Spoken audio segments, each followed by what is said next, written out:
This is Fearless Rebel Radio, a podcast about body positivity, self-worth, anti-dieting, and feminism.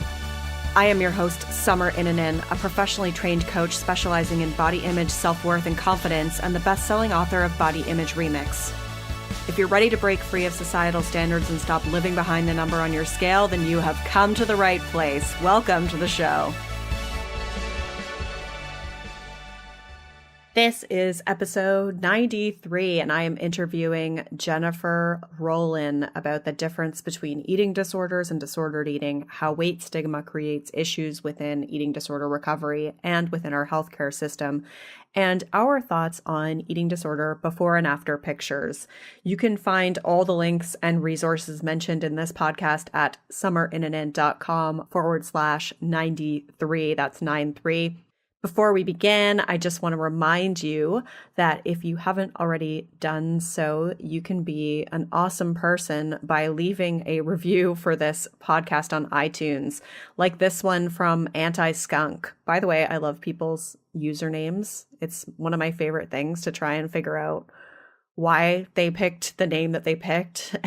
And in this case, Anti-Skunk. I've got a few different stories going on, so I'm curious to know why you picked that name. But in any event, this was the review left by Anti-Skunk. Dieting and body hate have always been a part of my life. I'm so relieved to know there is another better way to live. This takes practice and time, but already I feel more happy in my skin than I ever have. Thank you, Summer. Thank you so much. That means the world to me. I'm so grateful for all of your reviews, and anytime you share information about an episode or tag me in your Instagram posts or stories, I read all of them, and it just makes me feel really good about the time that I spend putting this podcast together. So you can do that by heading to iTunes and searching for Fearless Rebel Radio, then click ratings and reviews and click to leave a review or give it a rating. And lastly, I just want to remind you that you can get the free 10-day body confidence makeover at summerinnanen.com/freebies with 10 steps to take right now to feel better in your body. You can find that as well at thebodyimagecoach.com in case you don't know how to spell Innanen. Today's guest is Jennifer Rollin. Jennifer Rollin, MSW, LCSW-C. By the way, I don't know if I'm supposed to actually say Masters of Social Work or Licensed Clinical Social Worker or whether I'm supposed to read the letters, but okay, I just did both. Is a psychotherapist in private practice in Rockville, Maryland, eating disorder and body image specialist and expert writer and speaker. She is passionate about helping people to find freedom from eating disorders and body hatred. Jennifer has completed certificates in CBTE for eating disorders, dialectical behavioral therapy, and is a certified intuitive eating counselor.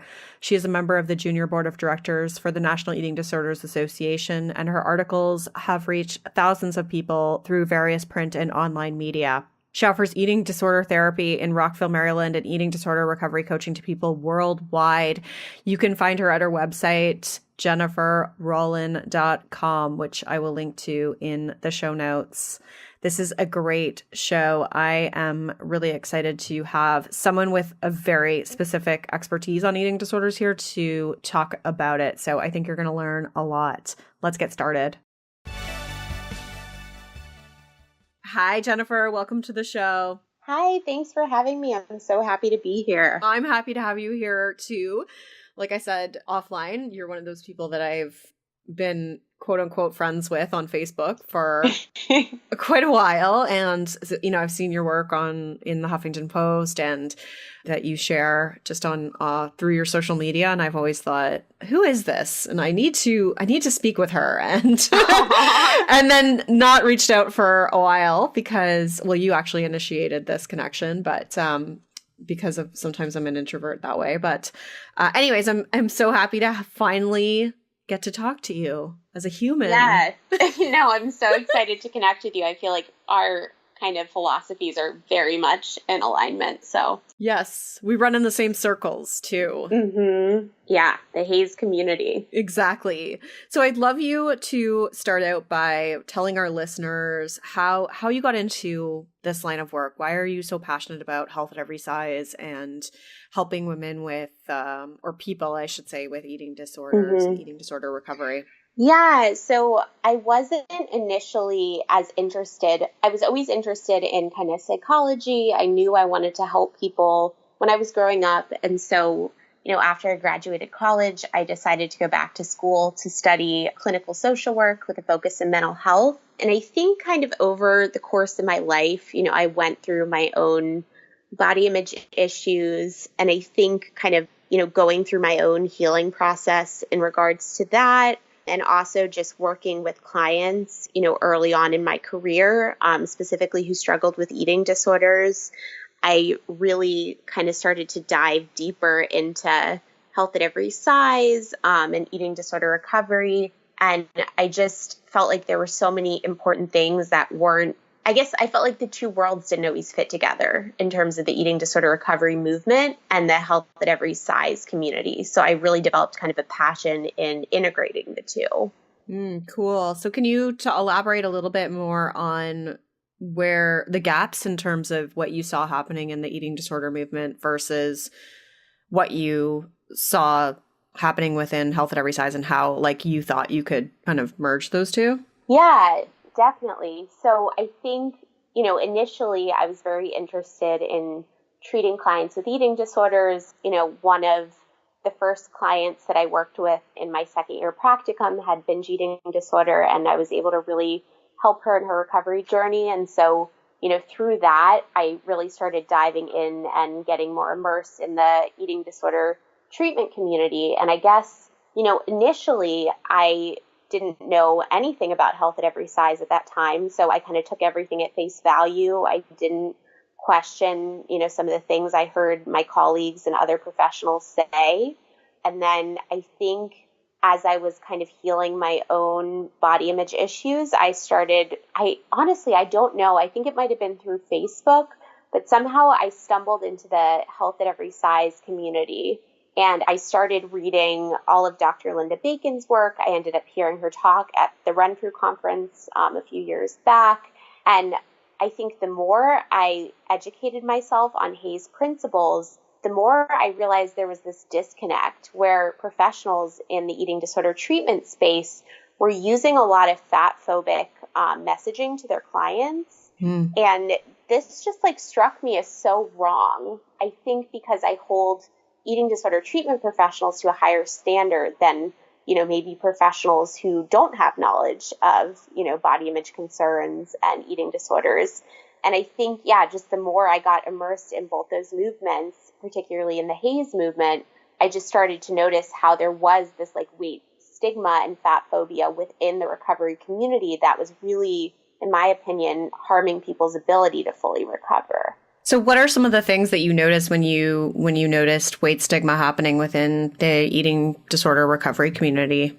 Yeah, so I told this story in the Facebook group, but I got into a heated debate. I'm not going to call it an argument because it was really more of a debate with a local eating disorder therapist who, when I mentioned health at every size, we were talking about a book she was writing on weight loss. And her whole specialty is eating disorders. And so I expressed concern about that and talked about health at every size. And she said, that I don't believe in that, like obesity kills people. And, so that's what prompted me to start the Hayes Professionals Facebook group. But I think specific examples would be I've had clients whose dietitians have shared with them, don't worry, I'm not going to let you get fat. Like clients in recovery from anorexia, for instance. Or, my goal isn't for my patients to become obese. So like if something happens, I'll tweak your meal plan if you gain weight. Or therapists who promise their clients that they're not going to go above a certain weight. Wow. Yeah. So those are just a few examples. But I mean, I had one very recently too, with a client as well.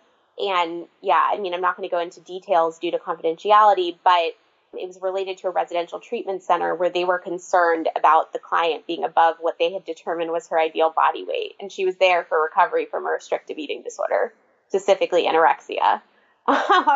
Yeah. Yeah, like how do you even know? Like how are you supposed to know what a client's ideal weight is? Is that like I suppose they use that in calculating, food requirements, but wow, that seems rather limiting and like it's putting that limit on the individual. Yeah. And it's, in my view, it's obviously, they weren't sharing that with the patient, but I think when professionals make these kind of statements, they're really colluding with the eating disorder in kind of expressing that fat is something that we should fear. And that it's okay to gain weight, but not beyond a certain point. Yeah. And then weight stigma as well, I've heard shows up in eating disorder recovery in that just the kind of appearance, like if you're not thin enough, then you're not considered sick enough. Have you noticed that as well? Yeah, that's another thing that's really concerning. And I've written a lot about this topic because we know that eating disorders are, the mental illness with the highest mortality rate, and they can have serious, physical and mental complications. And a lot of people are denied life-saving treatment by their insurance providers because their BMI is not low enough, according to the insurance provider. So that's one example, and that's truly for the medical side. But there's also people like you were saying who, tell me, I'm really struggling. Like they have all the symptoms of an eating disorder, maybe all the symptoms of anorexia, but in their mind, they're not sick enough because they're at a normal weight or because they don't look emaciated or because they're quote unquote overweight. And so I think this view that like people with eating disorders all look a certain way, they're all young, Caucasian, emaciated females, I think that really detracts people from seeking help. Yeah, it's so discriminatory too. But I feel like that was just the way that people have perceived it for so long. And I can't imagine the number of individuals who haven't gotten help or who have just thought they were like dieting, but really they were engaging with an eating disorder. Yeah, no, definitely. It's so pervasive. So that actually, I'm kind of curious to loop back around because of your expertise on this, but what is the difference between an eating disorder and disordered eating? Like, can you explain the difference between the two? Sure. So yeah, I've talked with people about how pervasive disordered eating is in our culture, and that's kind of begged some people to ask the question. I've even had clients ask me recently, like, does everyone struggle with an eating disorder? Like, I heard someone say that. Is that actually true? Like, do all women struggle? And no, I don't think that's the case. So, I think that disordered eating can certainly be very painful. And I definitely think that even if it is not a full-fledged eating disorder, people deserve to seek treatment and help. Because we know that disordered eating, which, in my mind is any kind of food rules, restriction, sense of guilt or shame around food, any kind of compensatory behaviors, that could all fall under the category of disordered eating. However, I think that while there are obviously commonalities, an eating disorder is different in the sense of, someone struggling with an eating disorder, often it starts to really impair their functioning and take over their whole life. So whereas someone with disordered eating, maybe they live with this kind of low grade, unhelpful thoughts around food, maybe some maladaptive behaviors with food, but it's not impacting their life too much. Or if it is, it's not rising to the level of an eating disorder where, we'll often see for people struggling with eating disorders, their relationships really start to suffer. They become isolated. My clients share with me that like 80 to 90% of their day is spent thinking about food in their body.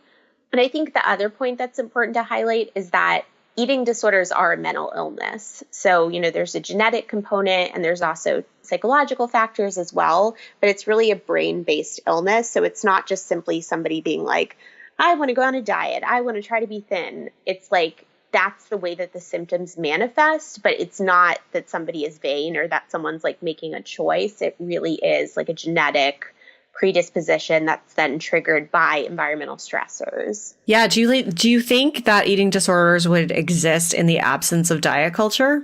That's a good question. I think that again, it's really hard to know. I certainly don't think that diet culture alone causes eating disorders. Like, I think that if that was the case, everyone would have an eating disorder because we're all exposed to toxic diet culture messaging.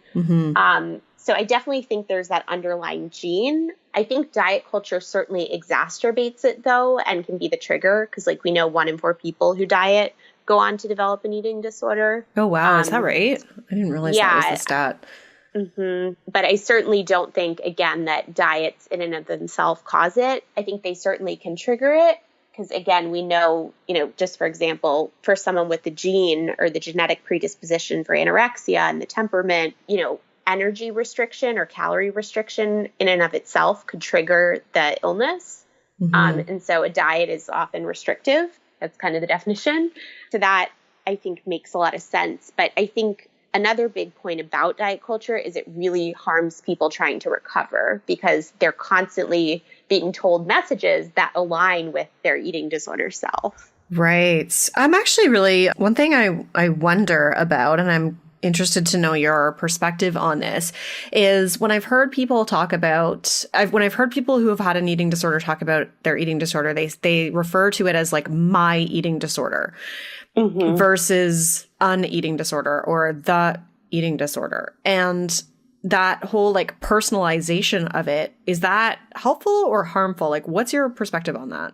Well, I think it depends on the person. I would say generally, I don't lean towards saying my eating disorder because I do think that people can become overly identified where the eating disorder really becomes their whole identity and then it's hard for them to give that up. So, but I do like having the distinction of the healthy self and I call it the eating disorder self. So rather, it also kind of bothers me when people say the anorexic. Like I wouldn't respond to I'm taught to use person first language when talking about clients. Yes. So I also find it very, I think, stigmatizing because you wouldn't say like the depressive or something like that. Depressive, or I'm thinking about like, I guess do people say the diabetic? Because I feel like that would sound weird too. I was thinking of like medical illnesses. Yeah. Or even just like the cancer patient. Like I know people say that, but again, I think it takes away the person's like humanness. Right. Yeah. I've always just been kind of wondered about that because I've just heard people or I've seen that in different Facebook groups. And I personally feel like that would be problematic because of the personal identification with it versus kind of seeing it as just something that's happening versus like something that is you. Yeah. And I think part of it is that often eating disorders, specifically restrictive eating disorders, can be very egocentric, which I talk about with clients a lot. Whereas, I think when I was thinking about that point, it's kind of like they almost want to identify with it more than if it was another illness, which might be why they say my eating disorder. Because, I think that, thinness is obviously very praised in our culture and not everyone with an eating disorder is thin. But for individuals whose eating disorder has caused weight loss, I think that it does very much fit in alignment with what is culturally sanctioned. And thus people, and also, there are these false associations about control and all these myths, right, around people, particularly with anorexia and restrictive eating disorders. So I think people are quicker sometimes to claim that identity than to say like the depressive, like you said, because that's associated in our culture. Again, these are all like myths. Obviously, both of these things are mental illnesses that no one chooses. But I think depression, when somebody envisions a depressed person, they associate that maybe with like unmotivated, lazy. Again, I don't think anyone would say that, but I think that the behaviors the stigma and the symptoms of depression are often less egocentric and less desirable culturally, if that makes sense. Right. Well, eating disorder behavior is glorified and praised and, and celebrated in a lot of ways in our society. And I think kind of circling back to weight stigma, the thing that's especially problematic is that often eating disorder behaviors in people in larger bodies are even more glorified, whereas people are not even seen as sick.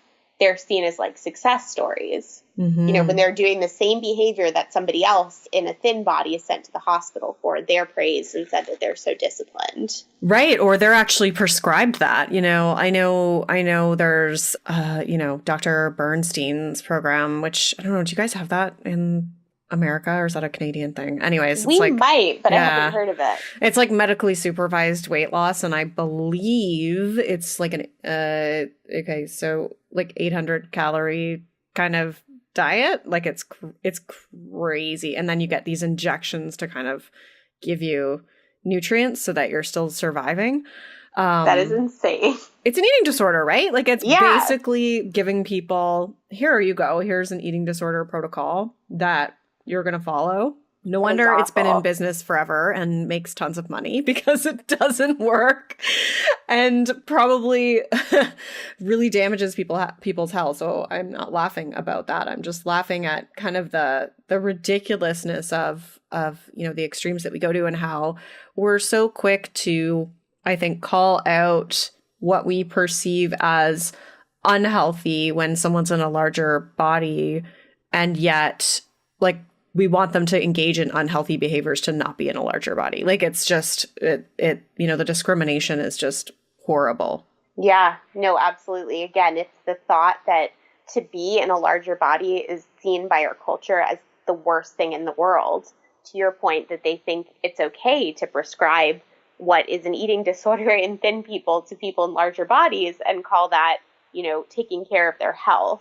Mm-hmm. And it just speaks to, I think, the larger discrimination, which honestly, I mean, it breaks my heart seeing clients who face that kind of discrimination, both from people in their social circles and from the medical professionals that they're relying on for care. Well, and that's why I was so appreciative when you started the Health at Every Size professionals group, because it at least gave me hope that there's a lot of people trying to change the way that healthcare is being provided and try to give fair treatment to all bodies. So I really appreciate you starting that, because I think in order for us to help other people, we need to have a network and we need to know, okay, there's somebody in this country or there's somebody in this state who can help with that or who might know of somebody else. Because I think that one of the biggest problems now is there's a lot more people who are familiar with Health at Every Size, but they can't find providers who are familiar with Health at Every Size.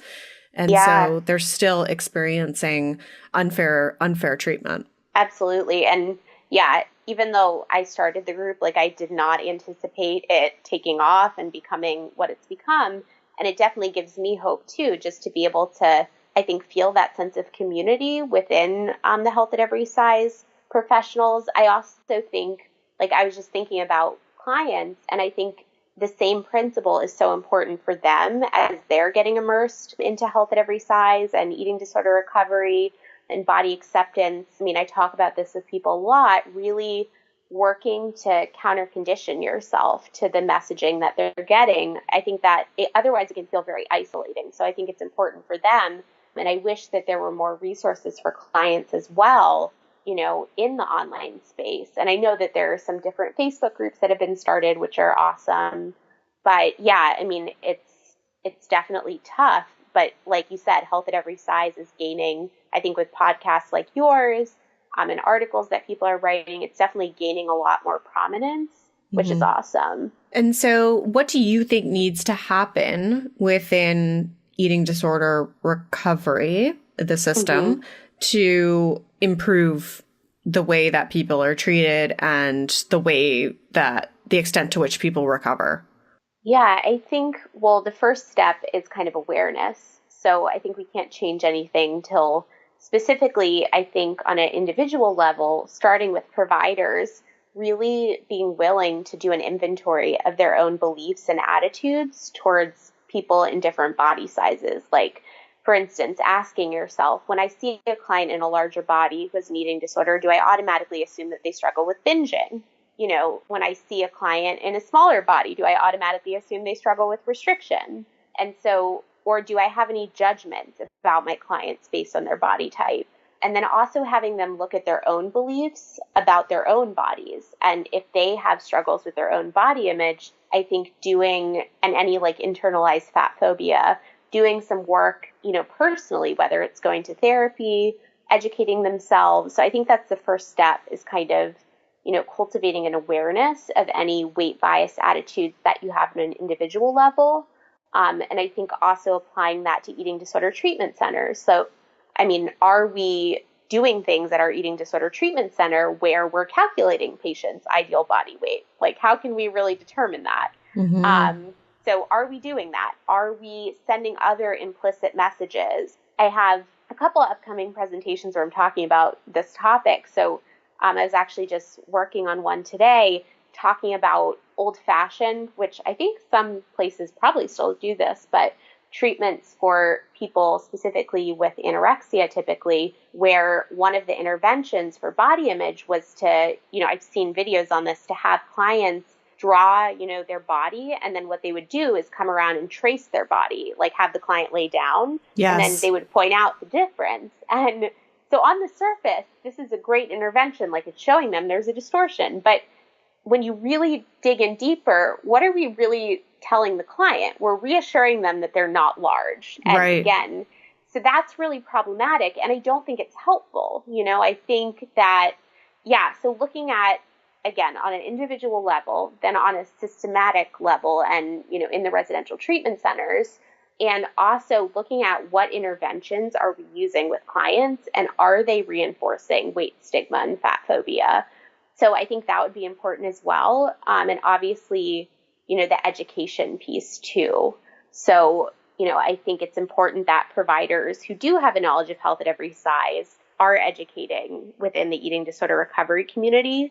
But again, I think that the community as a whole is going to have to be really open to doing this work and looking at their own biases, which can be uncomfortable for people. But I guess my hope is that most providers are in this field because they really care and want to help people. And when we look at recovery rates for eating disorders, the statistics are pretty dismal. And a lot of these treatment centers actually have pretty grim statistics. So I think, it really does show that there are some things that maybe need to be changed within the treatment community. Yeah, it sounds like we've got a little bit of work to do there. Why? I know that that's one of the components. What are the other reasons why the statistics are so grim? Well, and I don't want to paint a not cheery picture because, I've seen people make full recoveries that I've worked with. And, I know that full recovery is possible. Yes. It's just, I think, so I want to highlight that. It's not hopeless, but I definitely think, so obviously there's statistics that very few people with eating disorders actually get treatment, which we know. And then I think, there's a lot of problems both with insurance coverage. So people going to residential treatment centers or maybe seeing a therapist, but insurance cuts out after 30 days. Oh, wow. At the treatment center, and they're thousands and thousands of dollars. They're exorbitantly expensive. So I think it's not realistic to think someone's going to heal from years of, an eating disorder in 30 days and then just be stepped down to once a week treatment. So I definitely think insurance plays a big factor.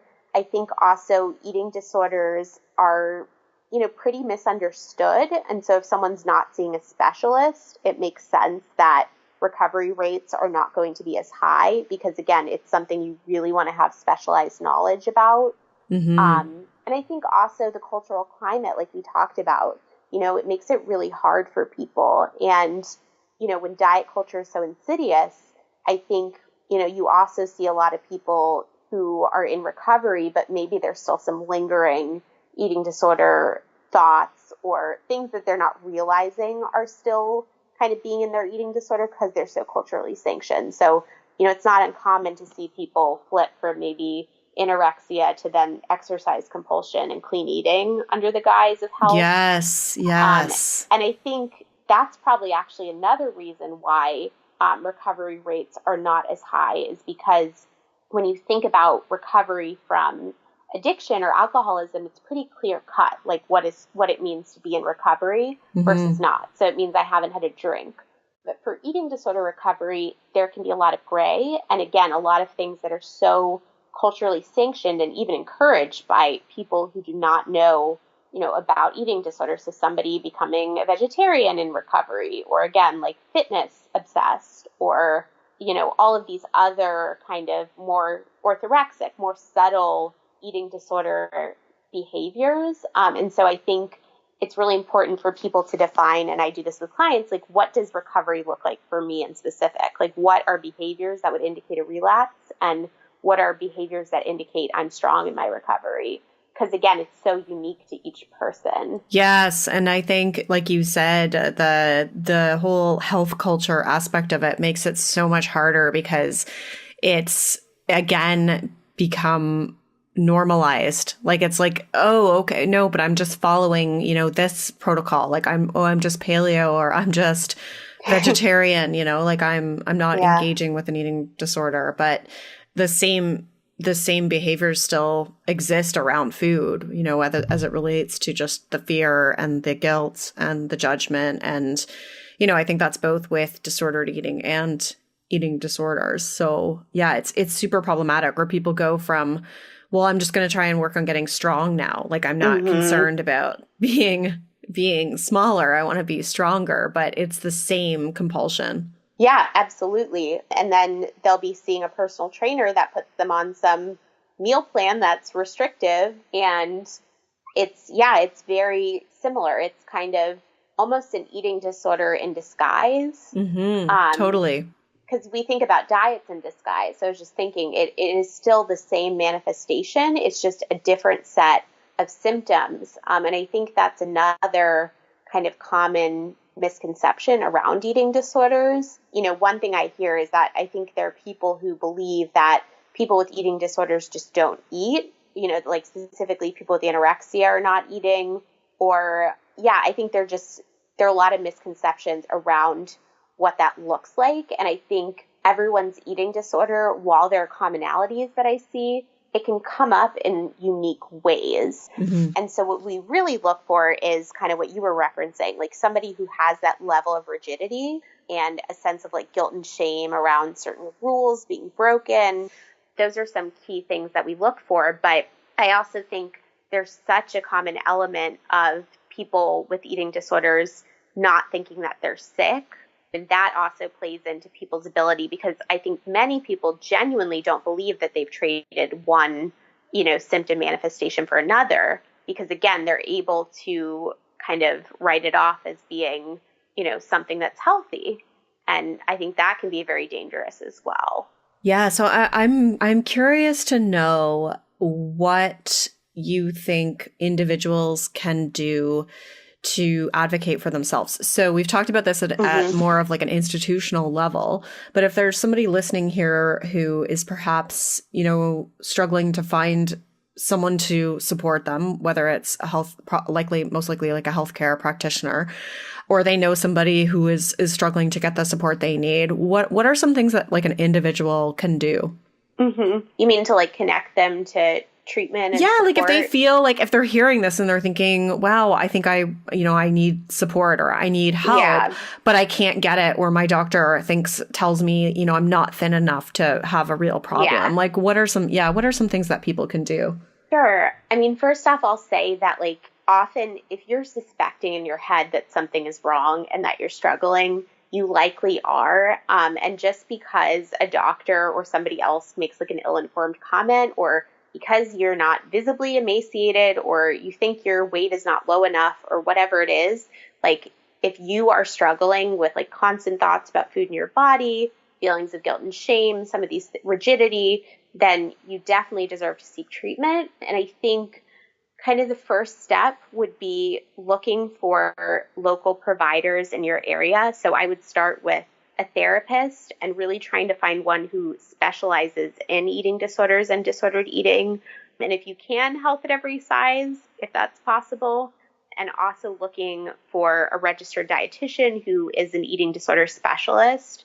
And then the other thing I would say about that is, you know, if you are able to identify those people, I would really urge you to feel empowered to call them and ask them questions about their approach, like specifics. So, you know, are you knowledgeable about health at every size? And tell me about like your experience treating eating disorders. So it's not just like they've checked the box on Psychology Today for like 20 specialties. And then I think also advocating for yourself in the providers that you are seeing. So, you know, if you're seeing a doctor, I share with my clients, because I encourage all of them to not be weighing themselves. You know, if they're going to a doctor, I've had clients share with me, like, it's so traumatic, I get weighed. And I said, you know, you can ask for a blind weight, or you can ask to not be weighed at all. And that's 100% within your right. So I think also knowing that, like, if a doctor is shaming you or denying that the seriousness of your illness, then I would encourage you to find somebody else. And yeah, also while you're there, if there are things that are super triggering to you, like you can ask, like, hey, you know, I would really like for my weight not to be discussed at this appointment. And, you know, I think a good medical professional will hopefully respect that. Yes, I think it's so hard to, why is that so hard to do? I think it's just, like sometimes I never want to get fluoride at the dentist and I'm like, I'm always like, no. Like, I don't know why I feel like I have to. It's the same thing with being weighed. I don't know why that's a thing that we do to ourselves. Like why we have such trouble just saying, no, I'm not okay with that, or I don't need, we're not going to do that today. You know, it's, yeah, it's just, it's, I mean, it's human nature. I think a lot of it is just kind of the whole, you know, patriarchal society of just kind of being like obeying, you know, what we're supposed to do. But, yeah, I think it is really hard for people. So I don't want people to think that that's just easy, but that, you know, advocating for yourself by saying, I don't want to be weighed or I don't want to see my number is so important. You know, your health and your body are your business, and you get that choice. Yeah. And I think you're so right. And you're definitely not alone in that, because like we're taught to, you know, listen to authority figures, especially medical providers, and that doctors know everything. But you know, most doctors get almost no training in eating disorders, if at all. Mm-hmm. So I think it's reminding yourself of that. And also most doctors get little to no training in nutrition. So if they're trying to give you dietary advice, like thinking back actually to a doctor I saw, this must have been like a year ago, I saw a new doctor and she asked me about my diet. And you know, we were talking about eating out, and, you know, I said I eat out pretty regularly.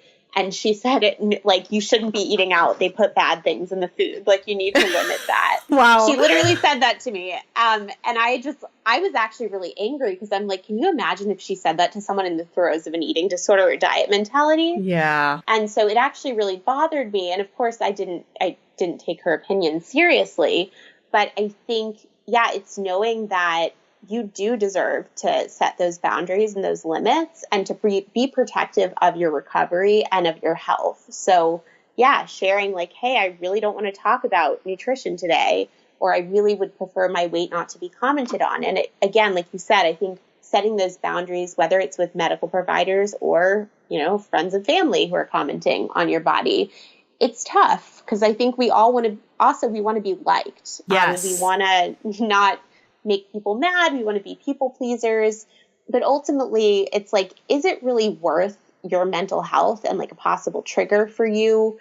Or even if it's not to that level, is it worth, you know, ruining an hour of your day, like where you're going to be having these unhelpful thoughts? And I think it can feel really empowering to set boundaries. And it's something that takes practice. I think the more you do it, the more comfortable it can get over time. Yes. I love how excited my clients are, or people in my Facebook group are, when they have done that. Like when they, you know, they'll report back, or they'll share in the group. Yeah. They'll say, I went to my doctor and I said I wasn't going to be weighed, and I stood up for myself. And they just feel so empowered by it. So, you know, it's certainly worth that initial discomfort to do it. You're always going to feel better to stand up for yourself. And it gives you the, you know, a little bit more strength and resiliency to do it again next time, and maybe stand up to something even bigger. So it always starts with baby steps. And I think that's a really good place to do it, is just by advocating yourself in that kind of an environment. Totally. And I like to think of it too, as you might be planting a seed for that provider as well. Yes. So not that you owe them an explanation, but, you know, if a provider asks, and as you can probably tell, I tend to be pretty opinionated. So, you know, I will obviously, like if I walk into a doctor's office, and this has happened to me before too, and I've seen signs for like weight loss or something, like I will speak to the owner and tell them, but like, you don't have to be at that level of comfort, but even just sharing like, hey, you know, I'd like to get a blind weight, and you know, you don't have to, again, you don't need to give them any explanation, but like, if you felt comfortable, you could share like, you know, I find, you know, I healed, you know, body image issues, and I find it can be really unhelpful for me to be focused on that number, or, you know, I find that focusing on that number takes away from my health and happiness, like, or whatever you want to share. I think, again, it's planting the seed, because they're so used to weighing people in that model, they don't even question it.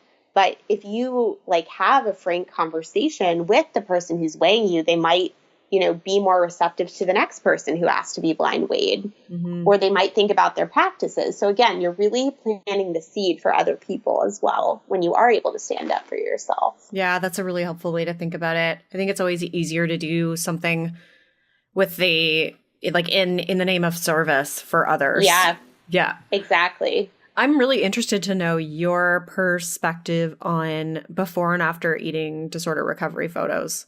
I have such a perspective on this. Do share. I'm So interested. and I'm interested to hear yours as well. I have a feeling it'll be in alignment with mine, but who knows? So I think they come from a really good place. I want to say that first. Like, I definitely think often people who are posting them are trying to be helpful to other people. And, their eating disorder voice is probably, or for some people might be feeling some shame about their recovered body. So it probably is vulnerable for them, for some people to post that. I do, however, think that the nature of the before after pictures is very problematic within the recovery community. I think so for a few reasons. Eating disorders are very competitive illnesses. So if you see somebody who appears very, very emaciated, it reinforces the notion that, like, I'm not sick enough to need treatment, or that I'm not really struggling. It also could trigger someone to want to, again, like, emulate that before picture, because it could activate, their eating disorder voice to say, like, you should look like that. And so I think that's problematic in terms of the social comparison.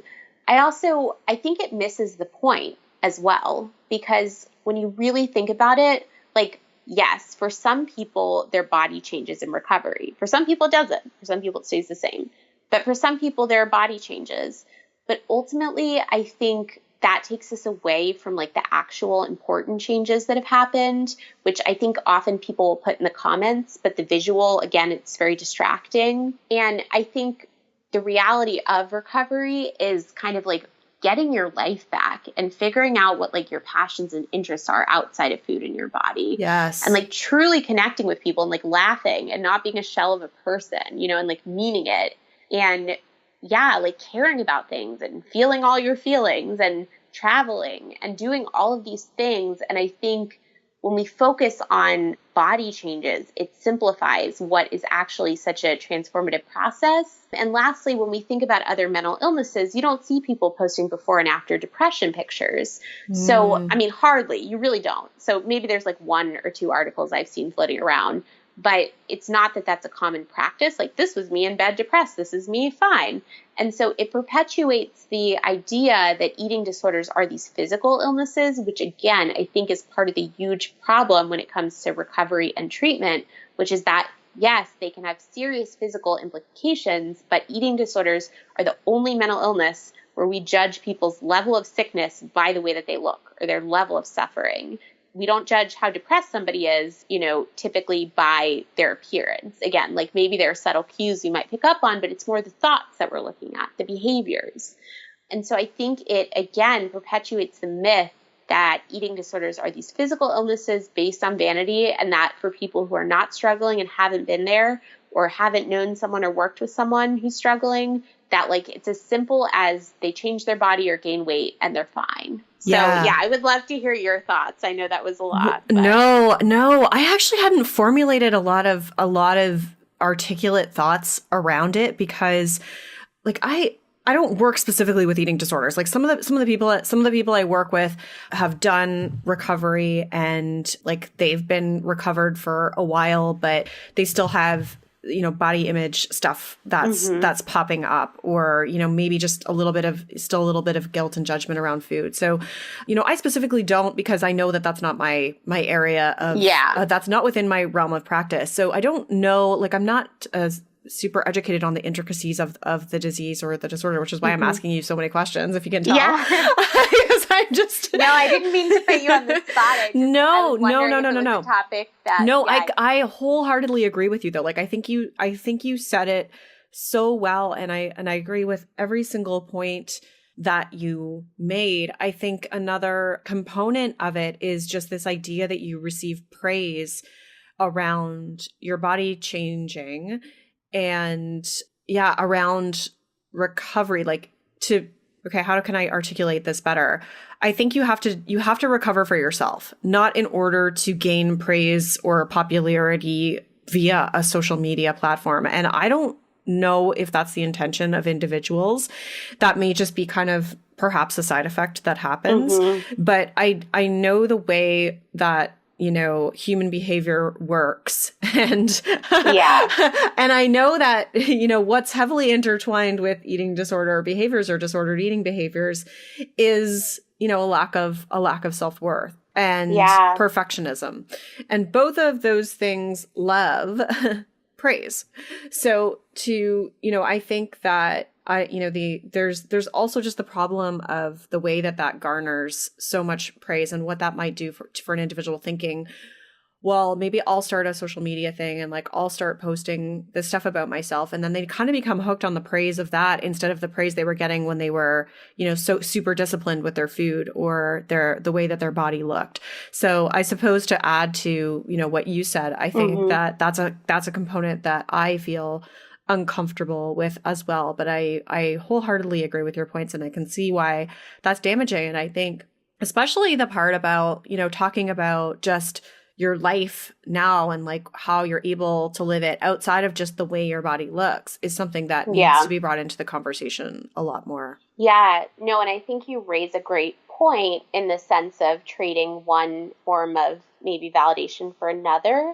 Because I think you can you can turn that drive into something else that's harmful and channel it, obviously. So some people could become very addicted to finding their identity through workaholism or, like you said, like social media followers in an unhealthy way.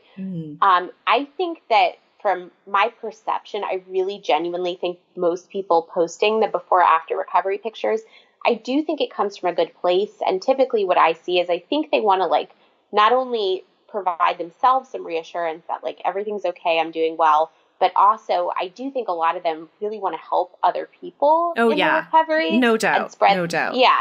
And spread that hope.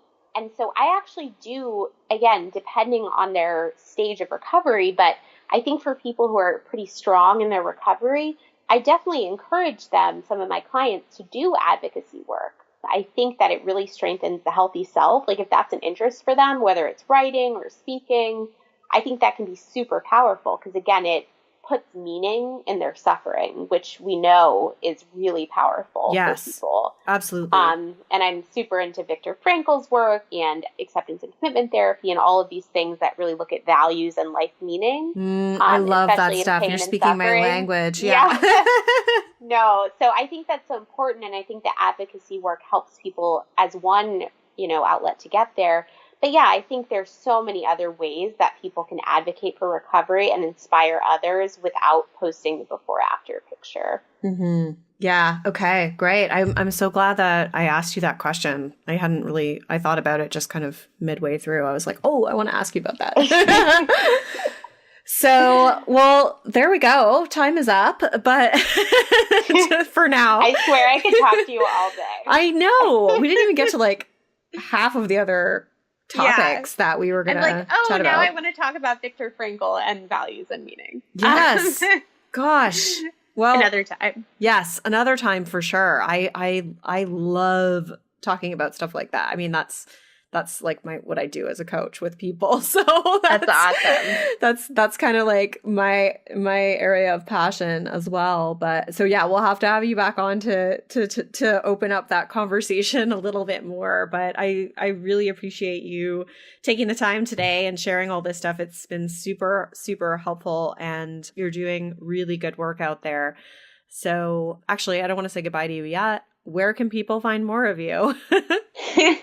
Sure. Well, first off, thank you. And I so love and appreciate the work you're doing in this world as well. Thank you. Yeah. So the easiest way to connect with me is just via my website. It's www.jennifer, JENNIFER, Rollin, R as in rock, OLLIN.com. And you can email me or call me through there. Great. That's great. And do you work with people remotely at all, or is it all in person? Yeah, so I have a therapy practice in Rockville, Maryland, and then I see clients virtually as well worldwide Oh, for eating cool. disorder recovery coaching, which is an added support to therapy. Oh, fantastic. Okay, awesome. Good. I'm going to link to that in the show notes. And thank you again so much for being here. It's been awesome, and I will talk to you soon. Thank you. Rock on.